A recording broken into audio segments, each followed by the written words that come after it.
A Rapid City man charged with attempted murder enters a plea in 7th Circuit Court this afternoon. The Attorney General rules that a police-involved shooting in Fall River County was justified. We'll have the latest. And fentanyl is on the rise in the area. We'll see what's happening. Your news starts now. From Skyline Drive, this is KOTA Territory News at 5:30. Good evening, I'm Jack Cottle. Investigators say fentanyl continues to be on the rise in the Rapid City area. KOTA Territory's Blake Trolley has more. It's super concerning. Fentanyl's deadly. It's killing people. We have overdoses every day. Pennington County Sheriff Sergeant Thad Mason supervises the multi-agency task force unit, which seeks to take down drug dealing operations in the Rapid City region. Mason says patrol officers are seeing burned tinfoil daily, which coincides with fentanyl use. He also says his team is recovering larger amounts of the deadly drug during their busts. Initially, we were saying 100 to 200 pills maybe. Now we're seeing thousands of pills at a time. While fake oxycodone pills made with fentanyl have turned up in busts over the last several years, the unit team more recently has been finding more actual fentanyl powder. The powder comes with concerns of being airborne, causing intoxication to those who breathe it in. The concentration of the drug is also much higher. With the fentanyl powder, they say an average human being can overdose on 2 milligrams of it, which is like 5 to 7 grains of salt. It takes almost nothing for the average person to overdose on fentanyl powder. Last week, investigators with UNET recovered more than 3 ounces of fentanyl powder during a drug bust. The recovery marked one of the largest of the powder by UNET in western South Dakota. Mason says while he believes people are overdosing daily, many are self-treating with Narcan, leading to a decrease of overdose calls for responders. In Rapid City, Blake Trolley, KOTA Territory News. Well, the sunshine finally peeked out through the clouds today. Are we seeing that sunshine in the forecast? Meteorologist Ryan Larmew is in the First Alert Weather Center with a first look. It was kind of a treat out there to see the sun. Had to pull the sunglasses out. Yeah, I drove to work with sunglasses today, Jack, and that was few and far between over the past 7 days. But the clouds taking back over downtown Rapid City. This evening we are seeing our Golden West Weather Camp there in downtown, showing a few clouds still overhead. Temperatures, though, around the area are still on the warm spot side. Look at Sheridan, the warmest spot on this wide view. They're at 72 degrees, but everyone, for the most part, in the 60s. Other than Custer and Faith on this wide view. Zooming in now to the Black Hills, we're seeing 66 in West Rapid along with the Rapid City Airport, 64 in Spearfish and Beulah, 73 in Devil's Tower. They are the warm spot out of all of KOTA Territory. A few clouds around Rapid City and even a shower just near Custer and near Custer State Park.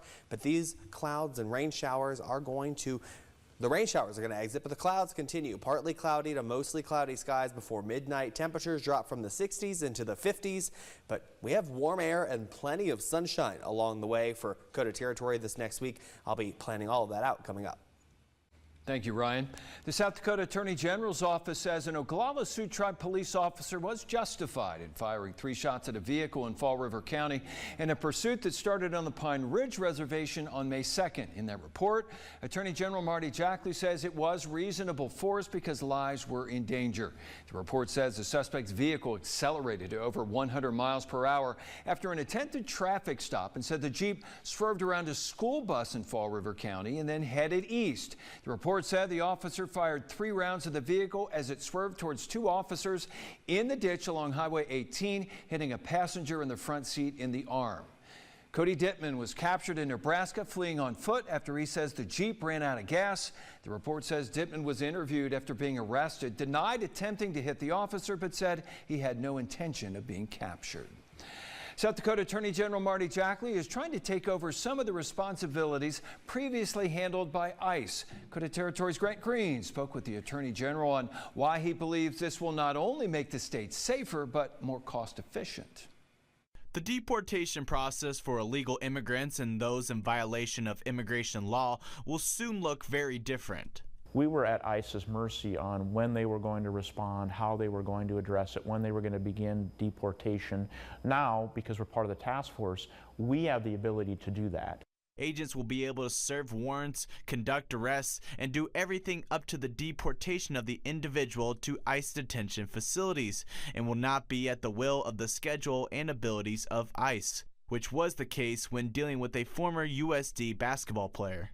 It's actually a taxpayer saving, because you go back to the second-degree rape case, the thousands of dollars that were spent on behalf of the investigation and the prosecution would be foregone, and we would simply deport. The 287G program has 3 models: the jail enforcement model, warrant service, and the task force model. Minnehaha County Sheriff Mike Milstead opted to sign up for the warrant service model. It allows our specifically chosen officers in the jail to go through training and then to be able to serve warrants on individuals on federal immigration charges. The Sheriff's Department is still waiting to get training from the Department of Homeland Security. Milstead said taking over the warrants is as far as his office can go. We'll be there to assist them, but we're not going to be the arresting officers. We just don't have the manpower and the additional training and obligation that puts us under. The Hughes County Sheriff's Office also applied for the warrant service model, and Governor Roden recently announced that the South Dakota Highway Patrol will be signing up for the task force model, which means 4 different law enforcement bodies in South Dakota could be involved in federal immigration enforcement.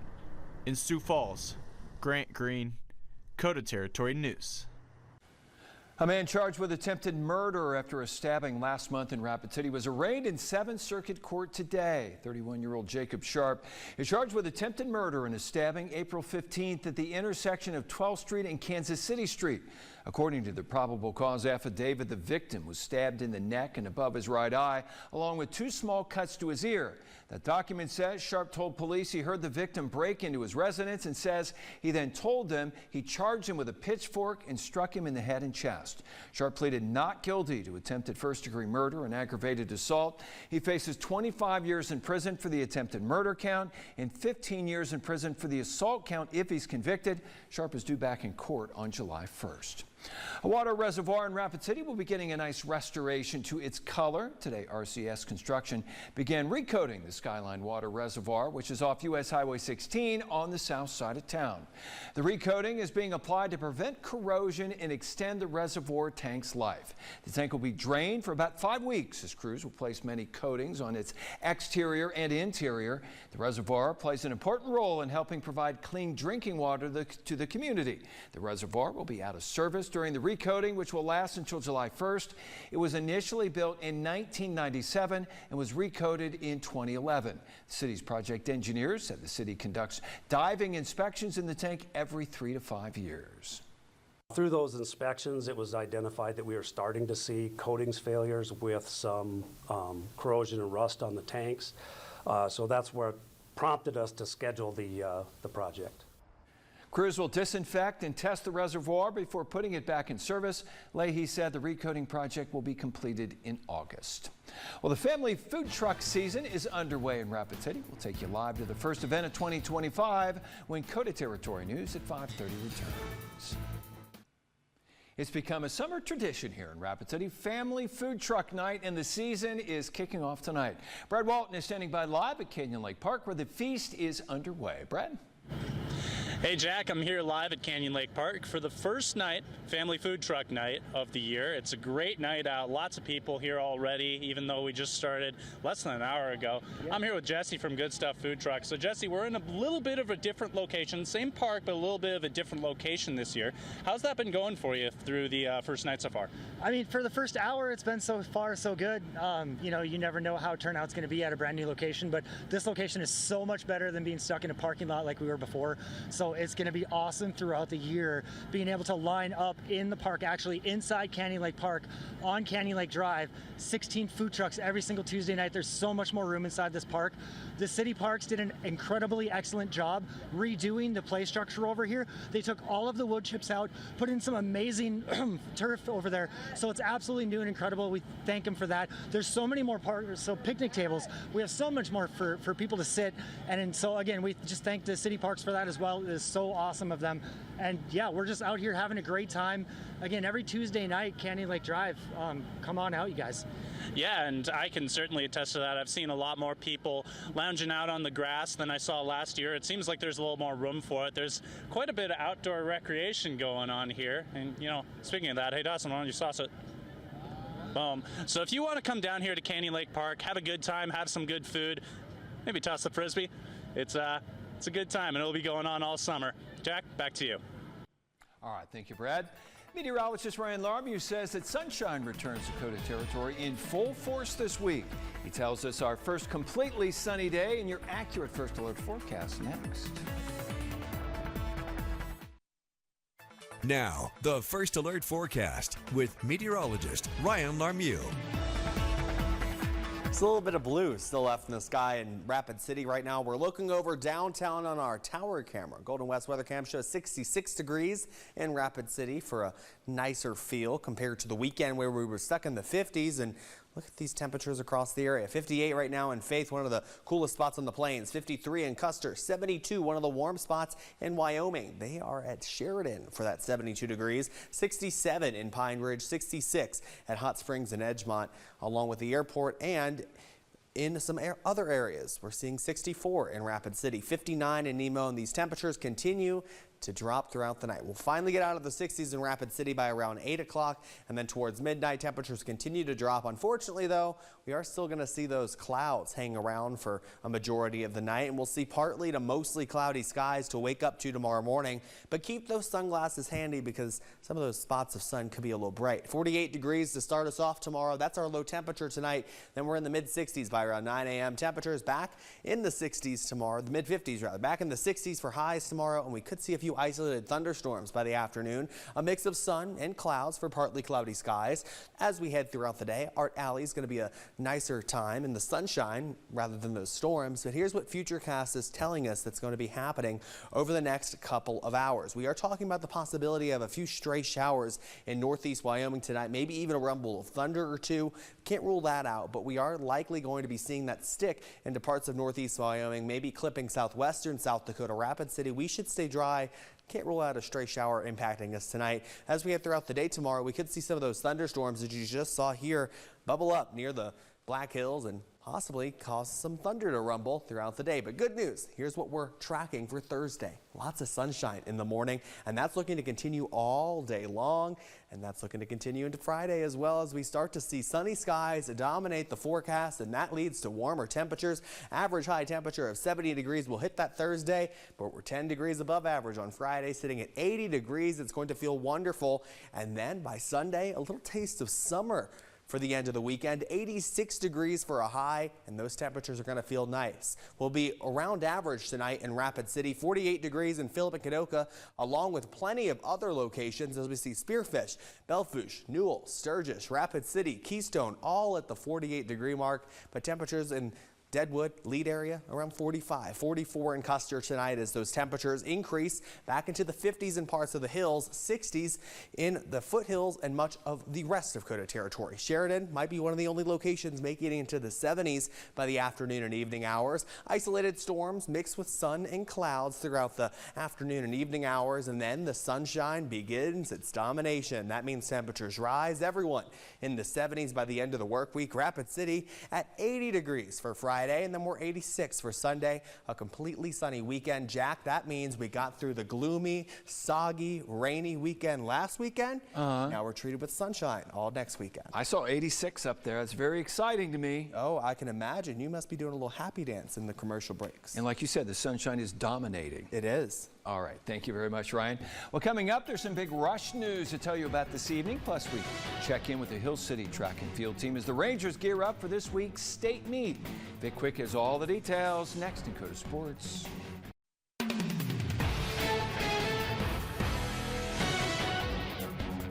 Happy dinner time, everybody. The Rush will have a new leader behind the bench next season. As the team announced today, it is not renewing the contract of head coach and general manager Scott Burt. Burt spent 4 seasons as Rapid City's head coach, adding general manager duties after his first year.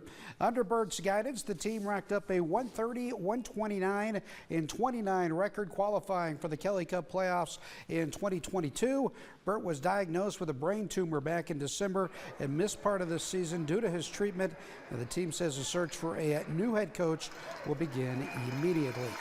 The state track and field meet begins Thursday in Sioux Falls. In the Class A ranks, KOTA territory will be represented by some talented teams. Hill City is ready to show what it can do against some of the state's best. The Ranger girls have a nice balanced squad that can cover multiple events. The Hill City boys are led by talented distance runner Tate Grabow. Now, Grabow and the Rangers claimed first place in the sprint medley relay at Howard Wood. And Hill City head coach Joseph Noyes feels his boys and girls teams have a good chance to place at state. The highlight would probably be Tate Grabow. You know, he's sitting number 1 in the 800. He's sitting number 1 in the mile. He's number 2 in the 2 mile, but he can contend for that. And we've got the fastest medley with him as our anchor. So he's had a very nice year, but we've got an awesome supporting cast around him. It's kind of the most complete group we've had as a girls in quite a while. We can score some points with our distance girls. We're going to score some points with our sprints. We're going to score some points with our sprints and distance girls in the sprint medley. We're going to have some girls in field events, so we're really rounding out nicely on our girls' side. The Spearfish Sasquatch are focused on delivering a big season. Now, Spearfish opened things up by dropping 3 games at Hastings over the weekend. This evening, the Sasquatch will look to get things back on track as they play their home opener against Fremont. First pitch is in just a few minutes at 6:05. And let's jump on in for another edition of Big Old Fish. And this evening, George Kohler grabs the spotlight. George reeled in this great-looking 40-inch northern pike. Congratulations, George, and best of luck in the rest of your fishing endeavors. You too can be featured on a Big Old Fish. Just send us your picture by using the Submit Photos link at KOTATV.com. Make sure and give us the name of the person who caught the fish, what kind of fish it is, how big it is, and where it was caught. Get those pictures in, and we will get you on Big Old Fish. That was a nice looking northern pike, Jack. 40 inches getting things done. And of course, this is a great time to get out and do some fishing and get on Big Old Fish. And some high school playoff schedules changing a little bit. That's right. The Stevens softball team was scheduled to match up with T tonight at home in the Sodak 16. However, due to all the rain we've had over the past few days, that game has been moved to tomorrow, and it's going to be played at 2 o'clock in the afternoon over at the Parkview Complex. Stevens and T, winner goes to the state tournament. No, I got to double check something with you, Vic. You said the Sasquatch is playing Fremont. Would that be the Moo? The Moo, the Fremont Moo. You're one of your favorite names. But yeah, Sasquatch at home tonight. They'll try to pick up their first win of the season. And of course, state track and field gets going on Thursday. We have a lot of great athletes that'll contend for state titles out in Sioux Falls this week. All right, thank you very much, Vic. Well, a 16-year-old boy in Iowa is going high-tech to help you in the kitchen. We'll meet him when KOTA Territory News at 5:30 returns.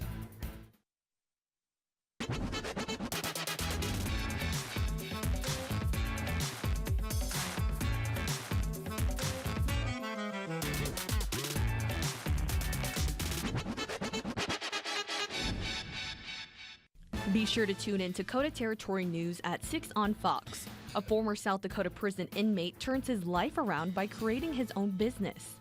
Plus, the U.S. is a step closer to reaching an agreement with one of its most important trade partners. Those stories and more are tonight at 6 on Fox. A 16-year-old boy from central Iowa has created an app he hopes will help people feel more comfortable in the kitchen.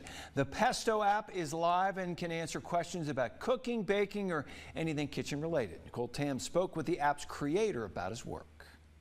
Nash Roll is taking lessons he learned from being on Food Network's Kids Baking Championship to the kitchen at home. Kids do not know how to wash a dish, how to make a basic, or how to read a recipe, how to add up measurements and stuff like that. And I knew that that's a big problem now, especially, and I knew there was a way we can fix that. The solution he came up with is a resource that answers kitchen or cooking questions. Pesto.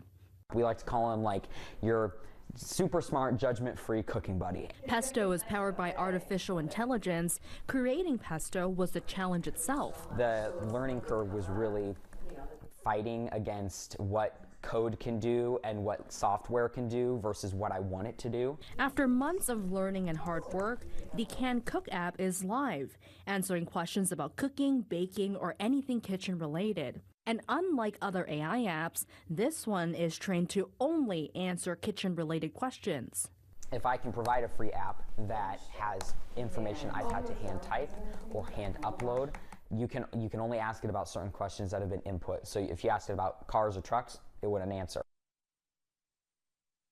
See, we're trying to get you revved up for food. We had the kitchen app, we had the food truck night, and you still got a little bit of time before you can have your dinner. I know, but good thing everyone at home can go cook their dinner right this second. And while they're doing that, they can tune in on Fox for the 6. Well, you got it all planned out. Oh, I do.